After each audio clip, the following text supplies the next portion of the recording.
All right, here we are. We're just riding through a bit of country that's needs a bit of fire through it, in my opinion. Got Leon behind me there, and I'm on a nice quiet horse. We're going to have a look at some other damage, and the purpose of this trip is to get a bit of a feel for how the balance has been lost in our land management. Is the problem that we're banging on about with the wild horses, is it a horse problem or a numbers of horses problem? So the horse people I talk to are all pretty happy to admit that the horses need management like any other problem we have, or any other species that we have, both native and introduced. Even on the tracks where people walk, you will see it wears a pad if people walk there. So if you're a bushwalker, if you ride a horse on the same track, it wears a track.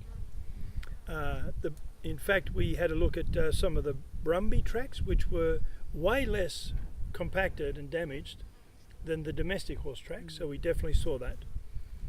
If we start looking at all the aspects of land management, including indigenous burning practices to open the country up a little bit more, provide healthier country, the indigenous Australians would tell us that the country is like upside down country currently. You know, I'm convinced personally, through my involvement with yourselves and the fishermen, that this can be managed. But if we just start with simple things, like I said, the locking up of the park, if it wasn't as locked up as it is, eradication of blackberries, which are starting to really become infested. Then, you know, we go down the track. There's the pig problem, which is becoming more and more prevalent, and it's a serious issue, we believe. There's the deer that are slowly but surely starting to come across. Now, the horses must be managed. I believe that is so important for all of us to work together to find a mutually acceptable solution. So if we can all work together to start to manage our land and reduce the numbers of the horses, if we're talking about the horse debate as an individual thing, big picture is that we should better see improvement.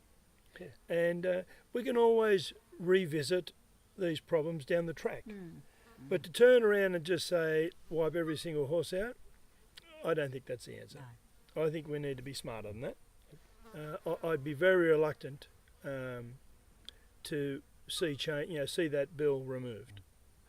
I think it would be much better for us to get this committee working and get the solutions happening, and involve the horse riders in the solution, because when you think about it, it seems crazy to me that it's illegal to take a horse out of the park, yet they want the horses out of the park. There's a classic. Yes. You know, the bureaucracy around the whole thing drives me mad. Yeah. So, pretty simply, we need to involve horse people in managing the horse. Please. Numbers. And I promise you they'll do it for nothing. There you go. So that's a good thing. I'm sure the politicians would like to hear that. More money for stadiums. I want to be on record for that. We've tried to contact, and I won't mention specific names, but honestly, the major political parties, we've been in touch with them repeatedly, inviting them to have this kind of discussion with us, not necessarily come for a ride, but just talk to us. Not even the courtesy of a callback. There you go. So here I am out in the bush with you guys. I've really enjoyed it. You know, if you want someone in your patch in the Monero to represent a wide range of bush users, vote one Mick Holton for Monero.